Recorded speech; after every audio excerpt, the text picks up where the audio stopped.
자, 오늘 말씀은 이렇습니다. 엘리 제사장이 늙어서 앞도 잘 안 보이지만 아직 사사로 있을 때예요.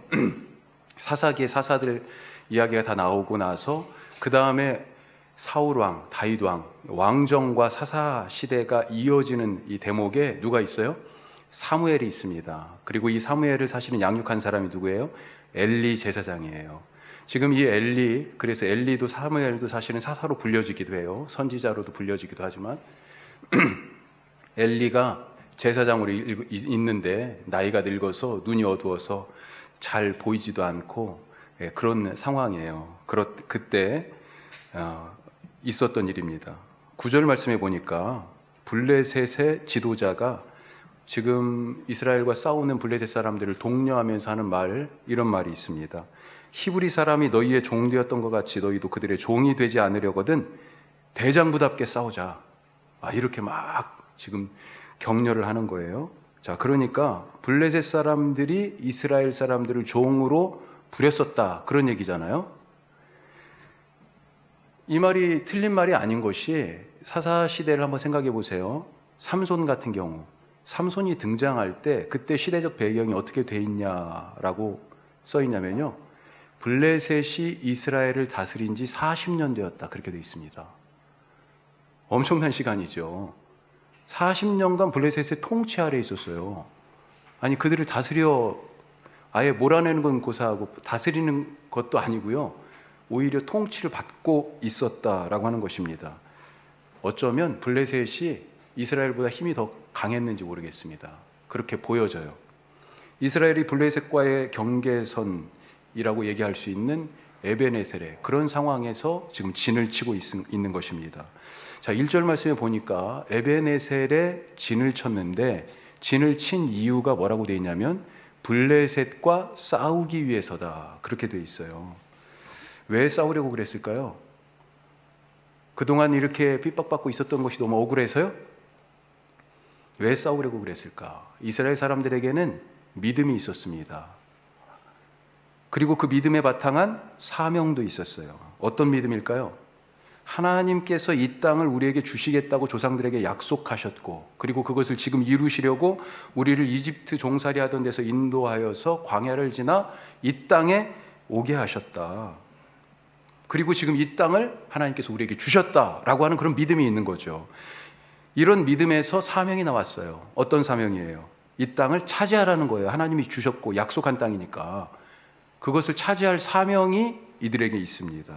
하지만 이 땅, 이미 다른 민족들이, 다른 사람들이 지금 나라를 이루고 살고 있어요. 빈 땅이 아닙니다. 가만히 한번 생각해 보십시오. 누구에게 약속하셨다고요? 조상 아브라함에게 약속하셨어요. 그런데 여기 이 팔레스타인이, 이 가나안 땅이 아브라함의 고향입니까? 아브라함 고향은 다른 데 있죠. 유프라테스와 티그리스 강이 만나는 그 끝, 우르라고 하는 곳에서부터 1000km가 넘게 여행을 해가지고 몇십 년을 거쳐서 이 땅에 온 거예요. 이 땅에 와가지고 살면서도 살다가 자기 아내 사라가 죽었습니다. 그런데 자기 땅이 없으니까 이 사라가 죽었는데도 아내를 묻을 곳이 없는 거예요. 그래서 미리 살고 있던 헷 사람들에게 돈을 주고 밭을 샀습니다. 그리고 거기에다가 사라를 위하여서 장례를 치렀어요. 그게 창세기 23장에 나오는데 처음으로 아브라함이 이 가나안 땅에 자기 이름으로 얻은 땅이에요. 사실은 합법적인 땅, 돈 주고 샀으니까. 그 이후에 이삭도 살았고 또 야곱도 살았지만 아브라함, 이삭, 야곱 잠깐이죠, 사실은. 그리고 나서 어디로 갔어요? 이집트로 내려갔잖아요. 거기서 더 오랜 시간을 살았습니다. 400년간이나 살았어요. 자, 그런데 그렇게 400년간을 살다가 이제 약속을 기억하고 하나님께서 그들을 건지셔서 약속을 따라서 이 땅에 왔어요. 어떻게 해야 합니까? 이 땅을 차지해야 했어요. 그래서 전투를 한 것입니다. 광야 생활을 끝내고 요단강 건너와서 여호수아가 그때 인도했잖아요. 그때도 이 주신 땅을 차지하기 위해서 전투라고 하는 방법을 쓰지 않았습니까? 사명의 전투가 그때부터 시작된 것입니다. 일정하게 땅을 얻었어요. 하지만 아직 많은 땅이 남아 있습니다. 그래서 지금도 또 싸우고 있는 것입니다. 왜요? 이것이 사명이니까. 자, 그런데 어떻게 되었어요? 오늘 말씀 우리가 5절에서 11절까지 읽었지만 1절부터 보면 1절에서 4절까지 전투가 하나 나오고요. 그 다음에 오늘 읽은 말씀 5절부터 또 다른 전투가 이어지는 전투가 또 나와요. 1절부터 두 개의 전투가 있습니다. 그런데 이 두 번 다 이스라엘이 집니다. 약속을 믿고 사명을 가지고 목숨을 걸고 싸웠는데 졌어요. 첫 번째 전투에서 4천 명 가량이 죽었습니다. 왜 죽고 왜 졌을까요? 패배의 원인을 분석을 해봐야 될 거 아니에요. 이들이 했어요. 다시 붙기 위해서, 다시 싸우기 위해서 우리가 무엇 때문에 졌을까? 원인을 알았습니다. 그리고 해결책을 찾았어요.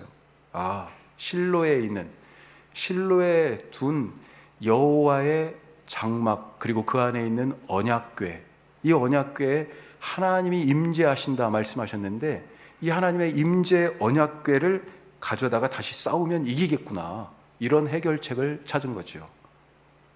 자, 언약궤를 가져왔습니다. 두 번째 전투가 다시 시작됐어요. 그런데 이번에는 더 처참하게 완전 박살이 났어요. 3만 명이나 죽었습니다. 처음 전투에서는 4천 명이었는데 이번에는 3만 명이 죽었어요. 그것도 언약궤를 책임지고 있던 엘리 제사장의 아들 홈리와 비느하스까지 죽었고, 무엇보다도 더 충격적인 것은 백성들이 다 뿔뿔이 흩어진 것은 물론이요, 제일 충격적인 사건은 하나님의 임재 언약궤를 빼앗긴 거예요. 탈취당했습니다. 오늘 말씀 뒤에는 뭐가 나오냐면, 언약궤를 지금 내보냈잖아요. 자기 아들들을 엘리는 이 언약궤와 함께 전쟁터로 보냈잖아요. 많은 이스라엘 백성들이 다 지금 그렇게 에베네셀에 가서 지금 전쟁하고 있잖아요. 걱정스러운 마음으로 이 전쟁의 상황을 기다리고 있던 엘리가 성막 앞에 나무 의자에 앉아 있었습니다. 안 보이니까 지금 소리만, 지금 귀만 쫑긋 세우고 있는 거예요. 자, 그런데 전쟁터에서 한 사람이 달려와요. 기대가 되겠죠. 그런데 그가 전하는 말, 전쟁에서 졌다는 거예요. 가슴이 철렁합니다. 더 놀랄 만한 얘기를 해요. 자기 아들들, 엘리의 아들들 홈리와 비나스 죽었다는 거예요.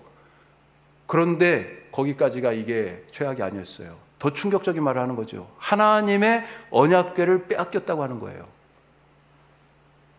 정신이 없습니다. 그 충격에요, 뒤로 넘어져가지고 목이 부러져 죽었어요. 엘리 제사장이. 이런 이야기가 이어지고 있어요. 자, 어떻게 이런 일이 일어날 수 있습니까? 그냥 전쟁한 게 아니잖아요.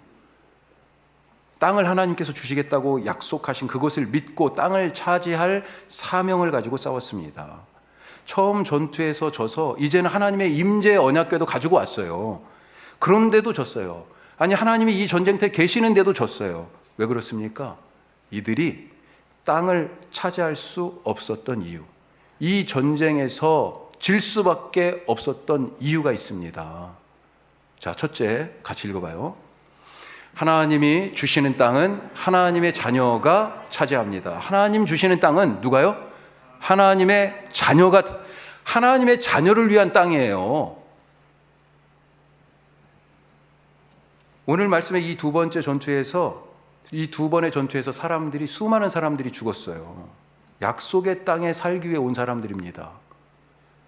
약속을 믿고 지금 이 싸움터에 나온 사람들이에요. 그런데 약속의 땅에서 죽었습니다. 그 중에 누가 죽었어요? 엘리와 그의 아들들이 죽었어요. 왜 죽었습니까? 이 사람들이. 왜 죽었는지 그 단서가 앞에 두 장 더 앞으로 가서 2장에 그 단서가 나와 있어요. 자, 한번 보죠. 2장 12절 말씀 같이 합니다. 엘리의 아들들은 행실이 나빠 여호와를 알지 못하더라. 엘리의 아들들 홈리와 비느하스가 행실이 나빠서 여호와를 알지 못하더라. 이게 무슨 말이에요 지금? 이게 말이 되는 소리입니까? 이 사실, 이 얘기, 이거 헛소리 나는 얘기예요. 이게 무슨 얘기야? 엘리의 아들들 이 홈리와 비느하스가 누구예요? 제사장입니다. 제사장이 여호와를 알지도 못해요. 여호와를 알지도 못하고도 제사장으로 성소에서 봉사했고, 여호와를 알지도 못하면서 사람들을 위해서 기도했고, 사람들이 가져온 희생 제물을 들고 여호와 앞에 받으십시오, 온갖 폼은 다 잡고 그렇게 번제물을 불살라 드리는 예배를 집례했어요. 여호와를 알지도 못하면서. 희생 제사를 주관했잖아요. 예배를 주관했습니다. 희생 제사가 무엇입니까? 형식적으로 보면 짐승을 잡아 죽인 후에 가죽을 벗기고 그 다음에 각을 뜨고 그렇게 막 이것과 저것, 버릴 것과 드릴 것 서로 다 해체를 해가지고 버릴 것은 짐 밖에 버리고, 그리고요 하나님께 드릴 것은 불살라 드리고, 또 제사장이나 회중들이 나누어 먹을 것은 또 나누어 주어서 먹게 하고, 뭐 이런 일을 하는 거지 않습니까? 이것이 신앙적으로는 하나님 앞에 드리는 예배지만, 여기서 하나님을 빼고 신앙을 빼면 이것은 희생제사가 아니라, 예배가 아니라 도살이에요. 하나님이 없으면 성소가 아니라 도살장입니다. 제사장이 아니라 백정이에요. 이들은 제사장이라는 명함은 가지고 있지만 제사장이 아니었던 것입니다. 하나님을 알지 못하는데 어떻게 제사장이 되고, 하나님을 알지 못하는데 어떻게 하나님의 자녀요? 예수님을 모르는데 어떻게 예수의 제자라고 얘기할 수 있어요? 엘리 제사장의 아들들인 홈니와 비느하스가 무슨 짓을 했는지 아십니까? 왜 그들의 행실이 나빠서 여호와를 알지 못한다고 그렇게 얘기했는 줄 아세요? 제사를 드리려고 사람들이 가져와 가지고 뭐 여러 가지 방식으로 드렸죠. 어떤 때는 고기를 솥에 삶아요. 그런데 미리 옵니다. 이걸 지금 삶아가지고 그걸 하나님께 드려야 되는데 미리 누가 와요. 와가지고 일하는 사람이 와서 저거 고기 갈구리로 건져, 저거 그렇게 얘기하는 거죠. 아니, 아직 하나님께 드리지 않았는데요. 그러니까요, 우리 지금 제사장 홈니와 비느하스님이 저거 가져오래. 가장 좋은 것을 자기 몫으로 미리 갈고리로 찍어 가지고 가는 겁니다. 회막에서 수종드는 여인들이 있었어요. 제사장인 이 홈니와 비느하스가 이들과 이 여인들과 동침을 했습니다. 하나님이 그것을 악하게 보셨어요. 악하게 보실 수밖에 없는 거죠. 하나님을 알고 하나님의 임재를 믿으면 어떻게 그런 짓을 할 수 있습니까? 엘리 제사장은 아들들이 이러는 것을 그럼 몰랐나? 그렇지 않아요. 다 알고 있었습니다. 그럼에도 불구하고 이것을 묵인하고 방조했어요. 그래서 이어지는 2장 17절 말씀에 이렇게 되어 있습니다. 자, 같이 해요. 이 소년들의 죄가 여호와 앞에 심히 크면 그들이 여호와의 제사를 멸시함이었더라. 제사장이 제사를 멸시한다고 되어 있습니다. 하나님께 드릴 제물로 자기가 먼저 배를 채웠어요. 보다 못한 하나님이 한 선지자를 보냈습니다. 경고하셨어요. 너희들 이러면 죽는다 다. 하나님이 경고하셨어요. 그런데도 눈 하나 깜짝하지 않아요. 회개하지 않습니다. 왜요? 하나님 경험이 없거든요. 하나님이 누군지 알지 못하거든요. 하나님의 임재가 무엇인지 그 임재의 성막에서 일하면서 그것을 상실하고 살아가고 있기 때문에 회개하지 않습니다. 그래서 하나님께서 또 기회를 주세요. 어린 사무엘에게 말씀하십니다. 이 사무엘이 어려서부터 그 집에서 자랐잖아요. 홈니와 비느하스도 잘할 거 아니에요. 그렇죠? 이 사무엘이 처음으로 하나님의 음성을 듣고 계시로 들은 말씀이 뭐냐?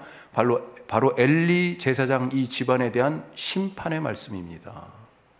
그리고 오늘 이 말씀에서 블레셋과의 이 전투에서 이 심판의 말씀이 이루어진 거예요. 하나님의 것을 가로채고 예배를 모독하고 제사장의 직분을 자기 욕망의 수단으로 삼은 홈니와 비느하스, 그리고 이런 아들들의 악행을 알고도 보고도 듣고도 방조한 엘리 제사장 모두가 다 심판을 면치 못했습니다. 이 사람들이 땅을 차지할 자격이 있어요? 지금 이 땅을 얻기 위하여 싸우는 이 전쟁을 이길 수 있겠습니까? 하나님의 자녀답게 살지 못하는데 어떻게 하나님이 약속하신 그 땅을 받을 수 있어요? 이들에게 하나님의 임재가 있습니까? 이미 하나님의 임재를 상실했어요. 하나님의 임재를 경험하고 있다면, 하나님이 보고 계신다라고 하는 것을 믿으면 회막에서 수종드는 여인들과 그런 악행을 저지르고요, 하나님이 빤히 쳐다보시는데 그 예배 순서 중에 하나인 거잖아요. 지금 이 고기를 삶고 있어요. 그것을 지금 건져내서 내가 먼저 맛봐야지, 저건 내 거지, 그럴 수가 있냐는 말이에요. 하나님의 임재를 상실한 사람들입니다. 이런 사람들이 내가 제사장이네 하면서 하나님의 임재를 뜻하는 언약궤를 지금 메고 전쟁터에 가서 그것을 지킨다고 이러고 서 있는 거예요. 하나님의 임재를 믿지 않고 오히려 하나님을 멸시하는데, 언약궤만 메고 나갔다고 하나님이 이들을 도우시겠습니까? 전쟁에서 이기는 것이 더 이상한 일이에요. 아니, 지금 이 언약궤를 메고 가다가 사실은 죽어야 되는 게 맞아요. 그 앞에 서 있을 수도 없는 거예요. 살아있는 것 자체, 그때까지 살아있었던 것 자체만으로도 이미 기적입니다. 이미 하나님께서는 광야에서 그 임재를 멸시하는 자들을 어떻게 대하셨는지 우리가 알고 있어요. 광야에서 자녀답지 못한 자들, 약속을 믿지 못한 자들, 하나님의 인도를 의심하고 불평과 불만과 원망을 쏟아냈던 자들, 하나님의 말씀을 전하던 모세의 그 인도, 지도력을 불신하고 대적한 자들 다 죽이셨습니다. 광야에서 구름 기둥과 불 기둥으로 하나님의 임재를 보여주셨잖아요. 아침과 저녁에 먹여주시면서, 만나로 메추라기로 먹여주시면서 하나님이 어떻게 공급하시는지, 하나님의 임재를, 내가 지금 먹는 이 만나가 뭐예요? 하나님의 임재의 증거예요. 그것만 아닙니다. 성막과 언약궤라고 하는 눈에 뻔히 이렇게 보이는, 손에 잡히는 그런 가시적인 증거를 통해 가지고 성막을 어디다 쳤어요? 진을, 이스라엘 12지파를 4개씩 동서남북으로 나눠가지고 한가운데 성막이 있습니다. 이 이스라엘 공동체 중심에 지금 성막이 있어요. 그걸 지금 메고 가는 게 또 보여요. 손에 잡히고 눈에 보이는 하나님의 임재 증거, 그 사인을 주신 거예요. 그런데도 불구하고 그렇게 임재를 보여주시고 임재를 가르쳐 주시고 임재를 만져볼 수 있도록 했음에도 불구하고 그 임재를, 하나님의 임재를 믿지 못했습니다. 그 불신의 세대, 광야에서 어떻게 됐어요? 다 죽었습니다. 새로운 세대로 교체가 됐어요. 가나안 땅에 그래서 요단강을 건너 들어간 사람들이 누구예요? 이 광야라는 인큐베이터 안에서, 이 광야라는 학교 안에서 태어나고 양육받은 새로운 세대가 들어간 것 아니에요. 하나님이 약속하신 땅에는 하나님의 자녀만 살 수 있어요. 하나님의 자녀만 살 수 있어요. 하나님의 자녀답게 살아가실 수 있기를 간절히 바랍니다. 우리가 지난주에 무슨 말씀을 드렸어요? 하나님의 자녀 된 사실이, 그게 바로 성령님의 은혜로 예수님을 주와 그리스도로 믿어 우리가 하나님의 자녀 되었다라고 하는 것을 우리가 알게 됐잖아요. 그런데 그보다 더 중요한 것이 뭐예요? 또한 이제 자녀 되었다는 것을 알았으면 그 은혜로 이젠 자녀답게 사는 것이다 그랬어요. 구원 받았습니다. 이제 구원받은 자녀답게 살아야 되죠. 하나님의 자녀가 아니기 때문에 엘리와 그의 아들들이 죽은 겁니다. 성도답게 기도하실 수 있기를 바랍니다. 하나님의 자녀답게 일하실 수 있기를 바랍니다. 하나님의 자녀답게, 그리스도의 제자답게 말하고, 제자답게 사랑하고, 하나님의 자녀답게 용서하고, 하나님의 자녀답게 겸손하고, 그렇게 믿음으로 살아가시는, 하나님이 기뻐하시는 삶이 되시기를 축복합니다. 그가 바로 하나님의 약속의 땅을 차지하고 그 땅에서 살 거예요. 자, 두 번째로 같이 해요. 하나님은 언제나 이기십니다. 아멘. 하나님은 언제나 이기세요. 이 전쟁이 누구하고 싸운 것입니까? 누구하고 싸웠어요? 블레셋과 이스라엘이 싸운 것처럼 보이죠? 아니, 그럼 목사님 그거 말고 다른 곳이 있단 말이에요? 잘 보면요, 이스라엘이 첫 번째 전투에서 패배하고 그때 4,000명이 죽었잖아요. 이걸 왜 우리가 졌는지 지금 문제를 분석해야 될 것 아닙니까? 진단을 딱 해보면서 이렇게 말합니다. 자, 3절 말씀 보세요. 이렇게 돼 있죠. 백성이 진영으로 돌아오매. 자, 졌어요. 져서 지금 돌아온 것입니다. 이스라엘 장로들이 이르되 진단을 합니다. 자, 같이 읽어요. 여호와께서 어찌하여 우리에게 오늘 블레셋 사람들 앞에 패하게 하셨는고. 이거예요. 진단을 이렇게. 여호와께서 어찌하여 우리에게 오늘 블레셋 사람들 앞에 패하게 하셨는고. 자, 그런데 이 말을 문자적으로 조금 더 다시 번역하면 이런 말입니다. 여호와께서 어찌하여 우리를 치셨는가? 여호와께서 어찌하여 우리를 무찌르셨는가? 여호와께서 어찌하여 우리와 싸워서 이기셨는가? 무슨 말이에요? 지금 이스라엘을 치고 무찌르신 그 주체가 여호와라는 말씀입니다. 이게 지금 이스라엘 사람들이 생각하고 인식한 진단이에요. 하나님이 우리를 치셨구나. 하나님이 우리와 싸워 이기신 거구나. 우리가 하나님 때문에 졌구나. 지금 그렇게 얘기하고 있는 거예요. 이스라엘은 지금 블레셋에게 패배를 당한 것이 아니라 하나님께 패배를 당했다라고 그렇게 진단합니다. 자, 이 전투가 그래서 블레셋과의 전투가 아니라 사실은 하나님과의 싸움이었다는 것입니다.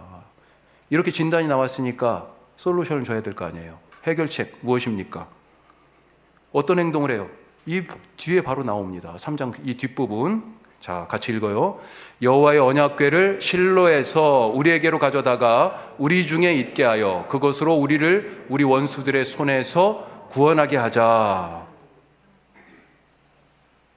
겉으로 보기에는 여호와의 지금 언약궤를 가져오자고 그랬잖아요. 하나님의 임재에 힘입어서 이 블레셋 원수들을 물리치자 이런 말처럼 들려요. 하지만 이것은요, 하나님의 언약궤를 볼모로 잡는 행위입니다. 여호와께서 블레셋을 통해서 자기들을 치지 못하게 하나님의 임재를 뜻하는 이 언약궤를 볼모로 삼아서, 마치 옛날에 우리 청나라 쳐들어왔을 때 왕을 끌어가지는 않고 누굴 끌어갔어요? 세자를 끌어갔잖아요. 왕자들을 데려갔잖아요. 하나님의 임재를 상징하는 이 언약궤를 지금 볼모 삼아서 하나님을 조종하겠다는 아주 오만한 발상인 거예요. 뿐만 아니라 하나님을 자기들의 이익, 자기들의 이 전투에서의 승리, 한번 졌잖아요. 이 실추된 명예를 회복하기 위하여 하나님 보고 일하라고 지금 하나님께 강제하는 것입니다. 다른 우상들과 똑같이 나를 위해서 이 신이 일해야 된다라고 지금 그렇게 주장하고 신을 부리려고 하고 있어요. 이게 바로 이교도의 신앙이고요. 이것이 바로 불신앙입니다. 하나님을 지금 나를 위해서 복무하는 그런 신으로 전락시키는 거예요. 자기 중심의 신학이죠. 이게 조금 더 발전하면 뭐가 돼요? 축복의 신학이 되는 것입니다. 하나님은 나에게 건강 주셔야 되고요. 하나님은 내 사업 잘 되게 하셔야 되는 거고요. 하나님은 내가 기도하니까 우리 아들, 딸들 그냥 앞길을 확확 열어주셔야 되는 거고요. 이게 뭐예요? 나는 그런 복 받기를 원합니다. 축복의 신학이지요. 하나님이 나를 위해서 존재해요. 물론 하나님이 우리를 얼만큼 사랑하세요. 우리가 필요하고 원하는 것, 아니 구하기도 전에 있어야 할 것을 알고 공급하시는 분이잖아요.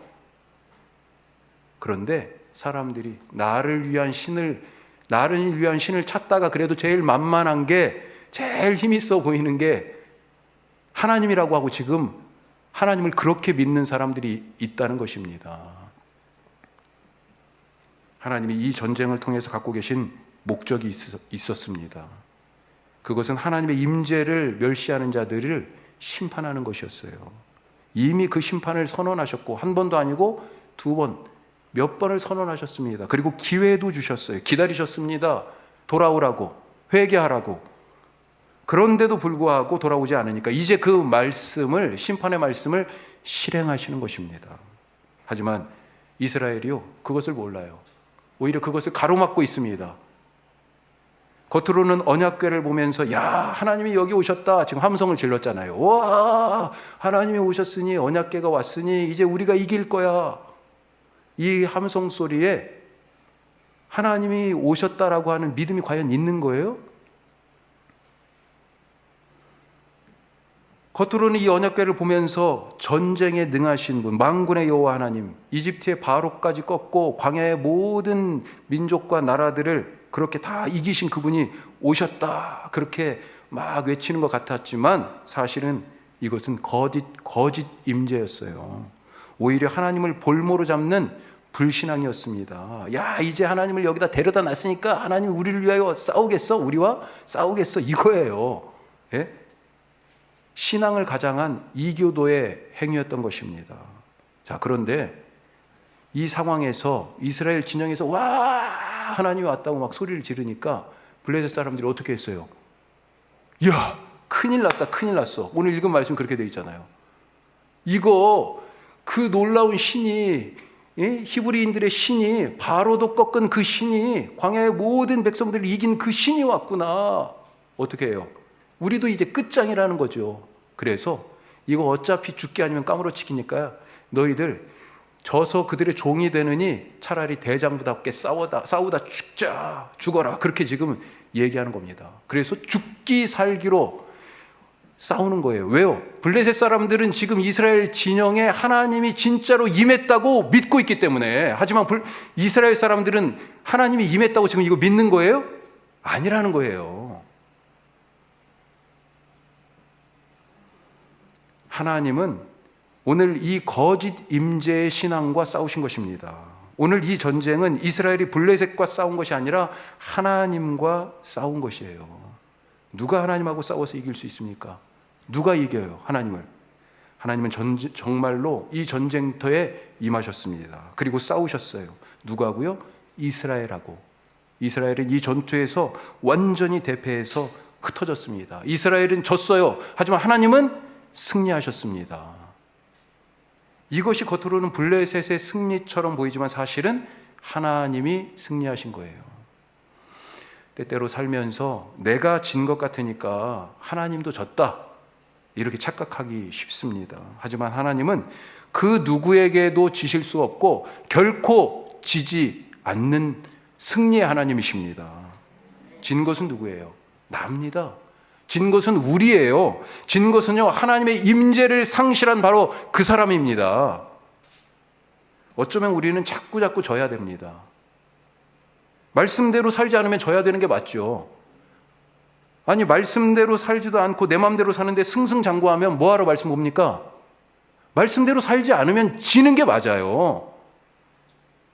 기도하지도 않는데 하는 일마다 술술 풀리고 그냥 돈이 쑥쑥 들어오고요. 예? 기도하지도 않는데 아프지도 않아요. 늘 건강해요. 기도하겠습니까? 기도하겠어요? 사탄이 이런 사람을 돕습니다. 기도하지도 않고 말씀도 안 보는데 잘 되도록 사탄이 도와요. 그래서 착각합니다. 하나님의 임재를 구하지도 않고 하나님을 무시하면서도 하나님의 그 임재의 언약궤를 부적처럼 갖다 놓고 신앙 좋은 척 하는 거예요. 하나님이 그런 자와 싸우십니다. 임재의 상실이 아니라 하나님의 임재 안에 매일 맨순간 어디서나 하나님의 그 임재 안에 머물러 살아가시기를 주님의 이름으로 축복합니다. 기도하겠습니다.